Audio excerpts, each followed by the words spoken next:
The Lizard was a villain that was always on Sam Raimi's radar, being one of the very few villains that I've ever seen in a pre-MCU movie that was being built up movies in advance. Dylan Baker did a great job as Curt Connors, in my opinion, and he honestly deserved to play the Lizard, but he never got to because Sony denied Raimi's request for him to be in Spider-Man 3, and then Spider-Man 4, of course, got cancelled. But what if the Lizard had been in Spider-Man 3?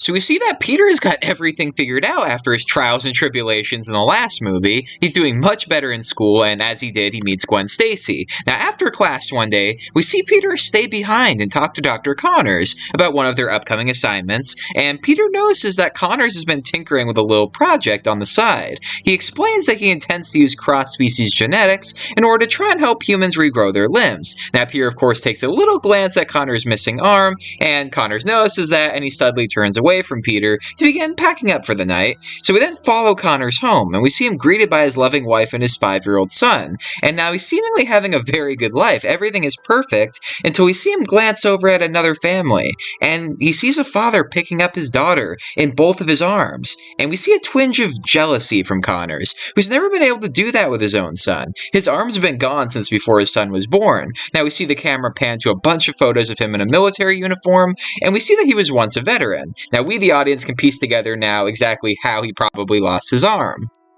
So now the movie goes the same for a while. Peter still saves him later, kisses Gwen Stacy like a total idiot, he gets into an argument with Mary Jane, and he discovers the symbiote, which he soon bonds with. Now we then see Peter taking the symbiote to Dr. Connors in order to test it out, and Connors shows him that he was able to help a rat regrow his missing arm. And Peter is very impressed by this, but is honestly just a little too transfixed by the symbiote to care that much right now, so he doesn't question the possible ramifications of all this. Now later on, after several animal experimentations gone right, Connors finally decides to test it out on himself, and sure enough, his arm actually does grow back. But we see in the background of his lab, way off into the darkness where Connors can't see, that all of the animals that he's tested have become carnivorous beasts. Oh shit. So now, wearing the black suit, we see Peter entering the sewer in pursuit of the Sandman, who we just learned killed Uncle Ben. Now they go through that same epic fight that they had, however after he quote-unquote kills the Sandman, his spider sense goes off, and he finds himself drawn to something further down the subway, deeper down into the sewers. However, the police soon arrive to enter the scene,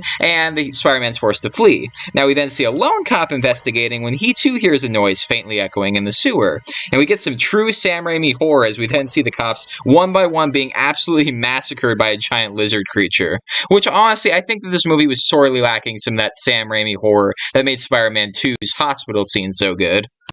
So now later on when Eddie Brock gets the promotion for getting the incriminating photo of Spider-Man, we see J. Jonah discussing the rumors of the giant lizard that supposedly lives in the sewer, and he plans to assign Eddie the job. And we even see a scene of Hoffman, suggesting a possible name for this character. Why don't we call it the Lizard? And JJ just, looks at him blankly and is just like, you come up with that all by yourself?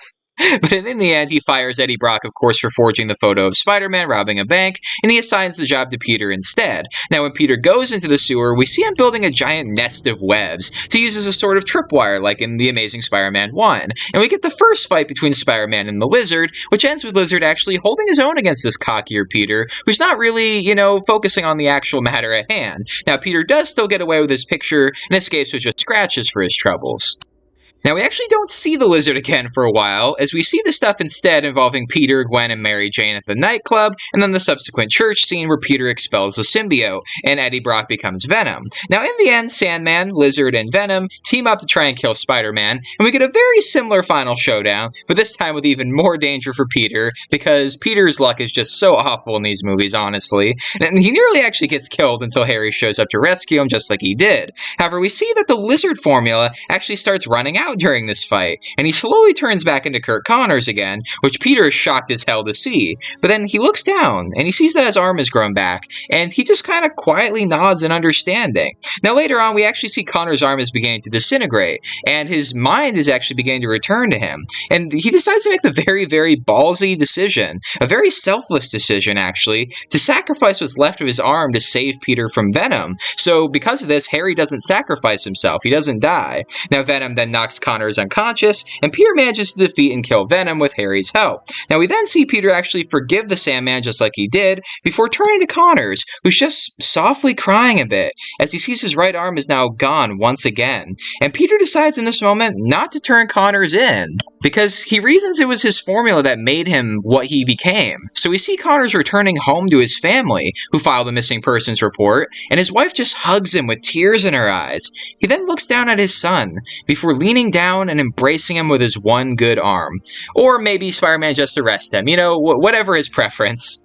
So do I think the Lizard's presence would have improved Spider-Man 3 at all? Honestly, yes and no. No, because I think this movie already has plenty of villains. I really don't think there would need to be another one. And I think, honestly, that 2000 Sony would have agreed. I think that they would have forced Sam Raimi to cut one of the other villains out. Obviously, they were going to keep Venom. They were not going to let him cut out Venom, even if Raimi wanted to cut out Venom. Obviously, Raimi would refuse adamantly to cut out Harry Osborn, because it just wouldn't make any sense to cut him, but in this movie, I mean. And then, so I do think that it would end up being Thomas Hayden Church's Sandman, and that would be really, really sad, because I do think Thomas Hayden Church gave a very good performance as the Sandman, but I do actually think that Sony probably would have cut him out if the Lizard had been included instead. Sandman, luckily, probably would have just been in Spider-Man 4, assuming it happened in this timeline, but, you know, who knows? So yeah, it would have sucked to see Sandman get cut, but a good thing about this movie is I do think Dylan Baker would have done very, very good as the Lizard. It would have been really good to see more of his backstory, because we only really see him in the college. We don't really get to see what he's like outside the college, and, you know, actually seeing him be the Lizard would have afforded us the opportunity to explore him more as a person. Now, do I think he would have done better than Rhys Ifans in The Amazing Spider-Man? Now, okay, before I answer that, I should mention, I do think Rhys Ifans is good as the Lizard. I know a lot of people don't. I know that he gets a lot of shit for it. I think it's unwarranted. I think he does really good with what he's given. I think most of his best scenes were left on the cutting room floor because Sony in 2012 sucked and cut out some of the best scenes from The Amazing Spider-Man. But I am going to say I think Dylan Baker would have been better as the Lizard.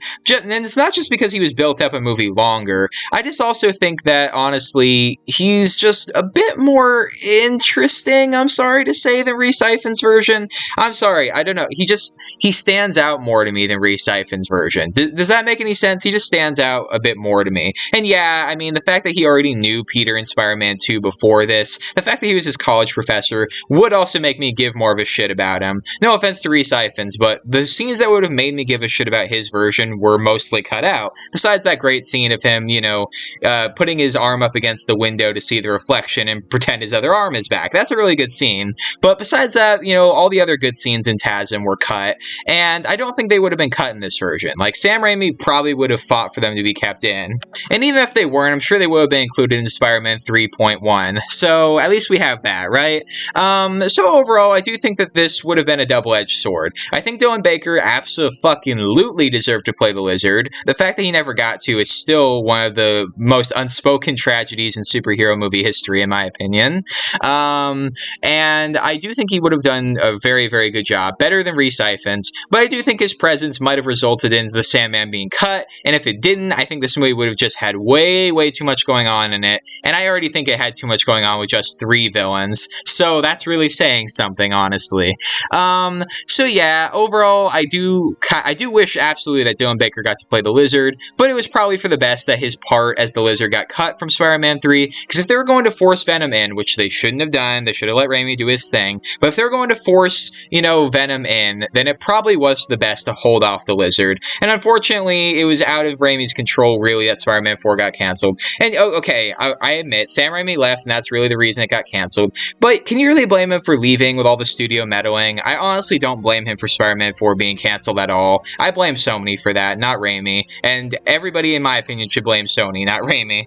But yeah, Dylan Baker really suffered as a result of Spider-Man 4 being canceled, and it really is a crying shame that he never got to play the Lizard. So hopefully this video will help to satiate people who are curious about what his Lizard might have been like. Hopefully, anyway. It satiated me a little bit. I hope it satiates you as well. Either way, guys, let me know in the comments down below. What do you think of, Dylan Baker as the Lizard? Do you think he would have made Spider-Man 3 a better movie? Or do you think it was for the best that he was just Curt Connors in this movie, and they were going to save him for the Lizard for, like, Spider-Man 4 or 5? Let me know about that in the comments down below. Also, give me more rough recommendations in the comments down below about Spider-Man, Marvel, or whatever the hell else you can think of. Make sure to give this video a thumbs up, and share it with all of your friends and all your various social media platforms, and I'll see all of you in the next video.